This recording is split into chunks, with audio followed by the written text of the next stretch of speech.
Hello and welcome to Dateline New Haven. I'm Paul Bass, inviting you to look behind the headlines on the stories that make our community tick.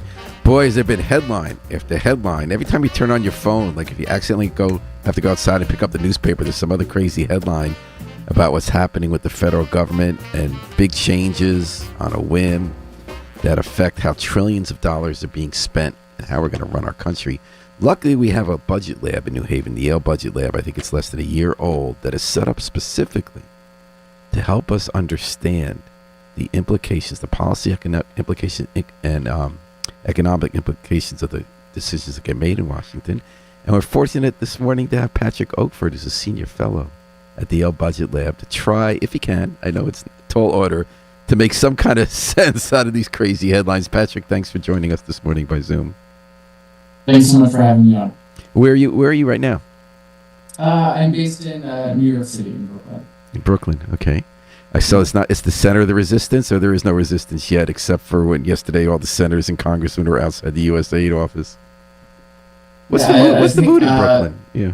Lots of folks all over the country are, I think, plugged into the headlines and a little bit of whiplash over the last just 2.5 weeks of the new administration. Talk about whiplash. When I was preparing for this interview, with a number of topics we're going to discuss that have been in the headlines that we're trying to understand. And I was going to talk to you first about tariffs. And now I don't want to talk to you first about tariffs because it was, never mind. Like the stock market swooned. Countries around the world were figuring out if they were going to be losing a lot of money or having new trading partners and whether Canada and Mexico were going to have retaliatory tariffs. And they called it off as some kind of deal. Am I right that that's not the most important headline today? I think that's we're living in a day-to-day moment, right? And so kind of as you alluded to, last week, the White House announced a slate of tariffs on Canada and Mexico, 25%, and then 10% tariffs on imports from China. And of course, since that announcement, we have now seen that the administration has reached a temporary pause of implementation with Canada and Mexico. I'll say, that's only a 30-day pause. So who knows what happens in the next 30 days, and more importantly, who knows what happens after those 30 days. The tariffs that were announced in relation to China went into effect, and then, of course, immediately China announced their own retaliatory tariffs, so have announced 15% tariff on coal and liquefied natural gas products from the United States, as well as a 10% tariff on crude oil, agricultural machinery, and large engine cars imported into China from the U.S. So, I think time will tell as to whether or not we do see ultimately tariffs being implemented on Canada and Mexico, but I think taking the president at his word that this is something from the campaign trail and even in the early weeks of his administration seems pretty hell-bent on doing. There are reasons for tariffs that are economic, which is your wheelhouse, and some that are purely political, right? So he says he's using tariffs, like the threat of tariffs against Colombia to get them to accept immigrants. He said he was going to levy these 25% tariffs on our partners with whom he struck a trading agreement, an updated version of NAFTA, because he wanted to meet goals of fentanyl immigration. Let me tell you how a non-economist looks at this. Tell me if I'm right. So the China tariffs are much lower than anyone expected. And they're the ones everyone worried about with our trade deficit. So that looked like a nothing burger, that it was clearly that he's signaling and China's signaling they're going to make some big deal and they're going to get along. That instead he was going after our allies in a big way because he was going to show he was delivering on tariffs and he felt protecting the American workers. That's a long discussion about whether, in fact, we'll lose jobs because of the way, let's say, auto industry is interconnected, the way that Canadian and Mexican retaliatory tariffs that have been announced were going to target red states, whether it's people who make whiskey or cars and peanut butter. I found that kind of interesting with Georgia. But that it seemed to me that when the markets were hit so badly with this talk of tariffs, that Trump looked for a face-saving way out. And Claudia Sheinbaum, the president of Mexico, was aware of this. She let him say that her agreeing to set more border agents to deal with immigration, which is something Mexico's done before, and it wasn't any big thing you needed tariffs for, that in fact maybe Trump did have second thoughts from all the economic arguments and the initial stock market impact, which he cares a lot about, and crypto markets, I guess, also were hit. Am I right that maybe the old economic argument might have won and tariffs might just be a rhetorical weapon? Look, I'm not gonna try to, attempt to understand or guess the motives of this administration and president in terms of, when they, decide to back off or reach a temporary pause with Canada and or in Mexico. But I think regardless of the motivations, whether or not they are political in nature or and claimed economic motivation, the reality is that if tariffs in fact go into effect, regardless of the motivation, we know very clearly what the impact will be, right? It will result in an increase in prices for U.S. consumers. And, just looking at the tariffs of Canada, Mexico, and China, if those all end up actually taking effect in 30 days or even further down the road, that would reduce average disposable income for American households by $1,250, which is not an insignificant amount of money for Americans here. So, and by the way, Jill Marcellus listening said I mispronounced the Mexican president Shane Baum. Thanks so much. So the numbers that you just offered were not the exact same ones, but in the ballpark with the Tax Policy Center. They said the average household's after-tax income would have fallen 1% in 2026 because of the announced tariffs. Goldman Sachs said that the tariffs on Canada and Mexico would raise consumer prices by 0.7%. I read that and I said, will people feel that so much? Is that going to be such a big deal? Yeah, so my colleagues at the Budget Lab at Yale doing a lot of really deep and great research on this topic. And the figure I cited comes from the research, and it's the same ballpark. Yeah. When we talk about impacts on inflation, it often is presented, as you just said, as kind of a 0 point whatever percent of inflation. And I think for most Americans, it's hard to conceptualize what does that mean. So. And it falls so unevenly among different people. What does it mean for the average household's actual pocketbook? And so what that means is if these tariffs indeed take effect in 30 days or whenever, that it would reduce the disposable income of an average household by $1,250. That is not an insignificant amount of money. I think for most Americans, if you were to sit them down and say, all right, where are you going to cut that spending? That's not an easy task of how you're going to cover that. So now there was, if I'm not wrong, economic situation of the average American improved in 2024 by similar numbers. That didn't seem to benefit the Biden administration. What I wonder if because averages don't account for the variations in which different groups of people feel things, I wonder if this must drive you crazy as an economist, that the way people, including me, right, I'm no expert, understand how the economy is doing is so divorced from those average numbers. It's the price tags is going crazy. I wonder whether how people are going to feel about the economy will have more to do with whether avian flu continues to rage, which is no one's fault. It's not Trump's fault. It's no one's fault. Whether the price of eggs has gone nuts in the last few weeks, way beyond those kind of averages. I'm seeing $8, $9, dozen eggs in some places. They can get a little cheaper. And oil, right? So Trump wants to increase pumping oil, but Saudi Arabia and even companies in this country don't want to do it. And I'm wondering whether this must drive you crazy as an economist, whether the realities you're giving in those statistics about the impact of tariffs might not be the way it plays out because of other factors that affect very visible, specific items like eggs and oil and the way politicians use the message to reinforce how people are feeling. Yeah, Paul, I don't think you're wrong, right? I don't know that I'm right. I'm asking if it makes you nuts. No, I don't think it does, because I think that's just the reality of how people live their life and how they experience their consumption, right? I know for sure I'm eating less omelets right now, so we're all experiencing. See, I'm vegan, so for me the economy's doing great.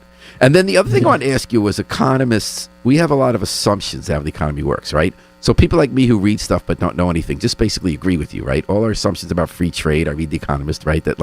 Or Wall Street Journal, of course, and liberals agree that if you do tariffs, if you interfere with free trade, your own workers in the end lose out because of interconnected, let's say, car assembly plants are, because tariffs or taxes and all that. I wonder if sometimes economic assumptions we take as a given are based on what's happened before, and that real life always makes it not always work out that way. Like when Trump ran up the deficit so big in his first term, and we figure we're going to pay for that later, right? it didn't seem to affect the economy the way that we thought it would, right? And free trade, and I still subscribe to all the assumptions that you might have subscribed to too about free trade and global trade. It helps people in the end as long as you strike good deals. We improve NAFTA. But, the electorate and even some economists who are dissenting believe that some of those assumptions about free trade actually don't work out and they need to be reexamined. I'm wondering if the same might happen with tariffs. Like Trump's throwing a bomb with how we think about tariffs, and he has a few economists who are with him. Do you think they might end up being right and make the established consensus have to be reexamined? No, I don't. I don't at all. Okay, cool. I don't think he's going to pull a rabbit out of his hat on this one. See, I'm not sure he's going to go so big on tariffs as people think. I think what I saw yesterday was he learned from Ronald Reagan. Get a victory you can claim and move on if you can't get what you were starting first. But we'll see, right? We'll see. No, another thing we're going to see about, and we're talking to Patrick Oakford from the Senior Fellow Budget Lab, was the other headlines about the last week's freeze on contracts and government spending for $3 trillion worth of federal budget, close to half of it, right? That budget office announced, and then a judge stopped it, and there was a lot of, all the Medicaid went down, and there's all these questions about, doesn't Congress control spending? Can they do that? Trump benefits because it's going to go to the Supreme Court, and they're going to argue that the Constitution has been misinterpreted, and they should have that spending. But in the meanwhile, what is happening now? So $3 trillion did not get stopped. Some spending has. And this vaguely worded memo, like no money for the Green New Deal and DEI, there is no Green New Deal. So we have to figure out what that means. Universities have unilaterally stopped spending money, worrying about frozen contracts. So where are we, Patrick, in that what was originally a $3 trillion freeze? Yeah, so Paul, I think the immediate answer where we are is, yesterday another judge has stepped up and said and kind of ruled that there is a temporary, restraining order on OMB from moving forward with the freezing of these funds. I think, though, it's helpful to kind of pull back a little bit and remember kind of how we got into this mess. So, before even being sworn in, Trump announced the so-called, Department of Government Efficiency, or DOGE, which folks have been hearing the latest acronym out of Washington.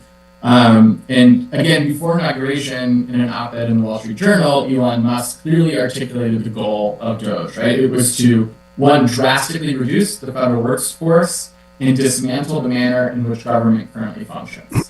So, if successful, and I think just in the last few weeks it's clear that they are serious about achieving these goals, there would be, I think, significant and long-lasting impacts on individuals' lives, both in the U.S. and abroad. So, these efforts of DOGE aren't simply about tweaking a bureaucratic maze and processes in the basement of some old federal government building in Washington, right? It's about fundamentally changing how federal agencies provide services to millions of Americans. And I think it's worth stepping back even further and recognizing the reality of government services before January 20th, right? Every day Americans are receiving and benefiting from the services of the federal government, and it's so normal that we perhaps almost forget just how frequently the functions of government touch our lives, right?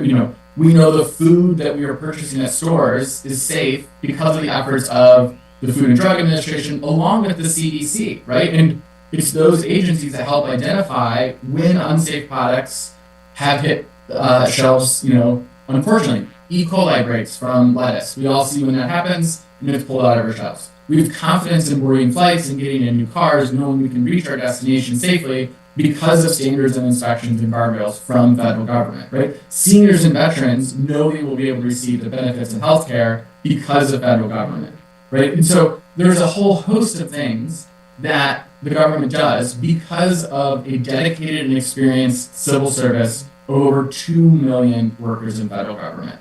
And so, day to day, we do not realize and perhaps fully appreciate the breadth of what these workers are doing, but the efforts of Musk and DOGE have been very clear. So one, they were looking to significantly reduce the number of federal workers and make them villains to the American public.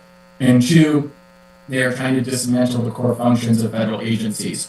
One of the ways in which they were trying to do this is through the memo that you referenced and the activities of the Office of Management and Budget, which was to temporarily freeze federal loans, grants, and other financial services. The impact was immediate confusion across the board, from universities that receive federal grants to states being unclear about whether or not they would receive funds to fully fund Medicaid, as well as individuals who are on food assistance. Thankfully, since then, courts have stepped in and told OMB that they have to stop implementing this temporary freeze. I think the more alarming thing in the long term is that the objective of these efforts is very clear. And so it is to be seen whether or not the administration will be able to realize those objectives. Well, before we get to the big picture, way. On the ground, isn't so? For one day, there was total confusion. The Medicaid sites all went down, so people weren't able to process Medicaid checks in 50 states. Are we still, in the short term, having some spending that's not happening? I mean, USAID, obviously, they locked everybody out of their office and they shut down the computer system. But like, what? I don't know. My understanding, right? Like, if OMB is adhering to the court orders, which is that they should pause all of these freezes, then in theory, money should be going out the door. But I think continues to be very real fear among recipients of these very crucial grants and financial assistance about the future of these funds. So can I give you 5 different philosophical takes on the big picture of the Doge effort of the past week? Sure, I'd love to hear you. Tell me. I jotted down 5 ways of looking at this. So people who support Trump and Musk say that people of all political stripes agree that the government's gotten too big and that there's a lot of spending that isn't good spending and that it's entrenched by a lot of rules. So the only thing that works is controlled chaos. You walk in and you just shut it down, and that we're going to survive it. We'll pick up and look at everything we're doing, and that you needed that kind of shock to the system because we've tried these kind of commissions before. Gore, Clinton tried it, Obama tried it, Reagan tried it, and even Musk himself admitted after announcing he was going to cut $2 trillion, he knows he's not going to cut $2 trillion, especially if he can't touch Medicare, Social Security, and the military. That's 1 out of 5 takes, right? And people kind of cheer it, especially, most of us who don't have fine economic knowledge. We're just going to say, yeah, like I know there's some money they don't spend well, just shut it down. Democrats say this is unconstitutional. Congress spends. This is chaos. This is harming people for an ideology and letting a private businessman suddenly have all the information about his competitors, his own contracts, and even the ability to cut the checks to himself, and that you're harming millions and millions of people who are now of uncertainty and might not even get their Medicaid and housing assistance. You have the Wall Street Journal David Brooks take, which is that they actually like the idea of looking at every single thing we're spending money at and really taking a huge attempt to cut a lot of it out. But their point is this just was dumb in a dumb way. That if you're going to do that, find out what's not working. And if 10% of it, which would be huge, or 5% of it you don't want to do anymore, stop those instead of stopping 100% and doing the chaos you said and having government not function, and then it probably cost us more money down the road trying to clean it up. So their idea is that it's kind of a good idea to do something that drastic, but do it in a smart surgical way with your beforehand knowing what it is or the 10% you want to cut. And finally, the tacticians say that it's a smart tactical move by Trump because he just wants it all to go to court. And he's going to win some, he's going to lose some. And we are going to move closer to that goal of not having a democracy and having the executive branch do whatever it wants without worrying about law or rules and changing a second branch of government, maybe a third one that can control what the executive does, and that they just win. They bring in like the question of whether they can just shut down these items, where they can not spend what you spend, where you can declare emergencies when it's not really emergency. And they're going to win some of those. John Roberts is surely with them on DEI, and he's a swing vote. Which of these 5 is right? And did I miss any? Well, I'm not going to say which one I think is definitively right, but perhaps I'll let you know, kind of from my vantage point. Here's what I think about it. These are not efforts to make tweaks around the margins of government functioning for the purpose of improving the efficiency and further meeting the missions of agencies, right? That is not what is happening right now. As you talked about kind of the value of closely reviewing government expenditures and how agencies are spending every money. That happens. That already happens. It happens through something called the congressional budget process. Every year, every agency is hauled up to Congress, and they have hearings in the House and the Senate to, in detail, answer to members of Congress on how their agencies are spending the money that has previously been appropriated to them. And then Congress decides whether or not to re-up that money, increase funding, decrease funding to specific programs. So that is a process that exists, right? And it's one that has existed for a very, very long time. On the flip side, what Doge is doing, and again, right to the very top, is it's very clear the objectives. Elon Musk laid this out in his op-ed in the Wall Street Journal. He wants to reduce the size of the federal government, and he believes that the current manner in which our federal service functions is undemocratic, and he wants to change it. And that is not a process of trying to improve government efficiency. Mm-hmm. And we're talking to Patrick Oak for the Senior Fellow Yale Budget Lab. Really, I sent you the link that they posted in the Times yesterday. There was a guy who almost became Treasury Secretary, Mark Rowan from Apollo Group, and he has Trump's ear. And what fascinated me was he has a budget proposal that's so different from what Trump Republicans, old Republicans, Democrats, anyone's talking about. Did you, and I wonder what you thought about it, because I was just trying to get my mind around it. His idea was, kind of gets every side a little bit upset. He said, get rid of, cut taxes a lot. But if you get rid of every tax exemption that every special interest is given, and these are the special interests who basically elected Trump, the people who showed up at his inauguration, the tech companies and everything. He said if you got rid of the tax exemptions and you cut personal taxes and business taxes a lot, you would actually get more money if people don't get all those exemptions. And he claimed, I don't know who he's basing this on, that the wealthy people he knows would be okay with that simpler system, straightforward. I don't know why. And he said that they wouldn't be investing as much abroad. He said he would increase the capital gains tax, create a carbon tax, and rewrite the rules of immigration health care. So he says if you want to get rid of immigrants you're saying are criminals, which is not a very large percentage when you really look at it. He said the rest of them are such a net plus for our budget that if you started letting them pay taxes above board and go into Social Security, you're actually going to make a windfall. Do you think this ever had a chance, any light, once once special interest in Congress got caught? And do you think it's a good idea? I'm not a super in the weeds tax expert, so I'm not going to comment on his specific kind of proposal. I saw it in Deal Book this morning as well and took a quick glance, but haven't dug in too deep. But I think obviously the tax debate will be a large part of Congress's attention this year, with the debate around whether or not to extend the 2017 tax cuts, and of course will come at quite a steep price tag. And so Republicans are really going to have to figure out, how and if they decide to pay for that.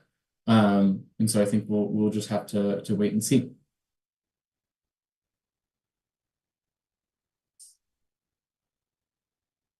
Yes, that's correct.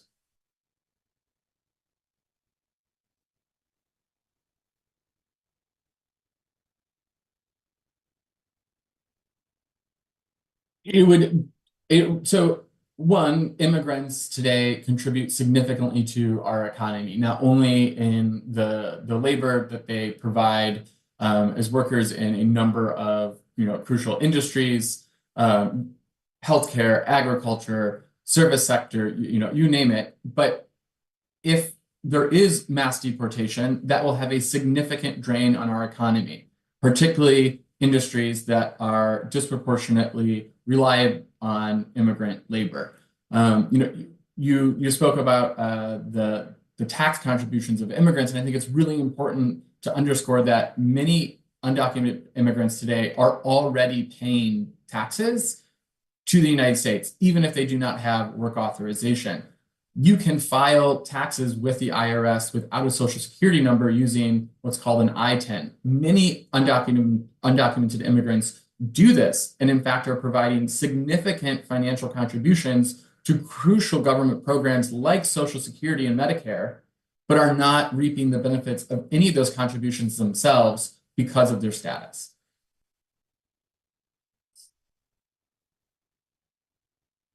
Well, I think if the last 2.5 weeks is any indication of what's to come, I think we all better buckle up and drink a lot more coffee because there's a lot coming down.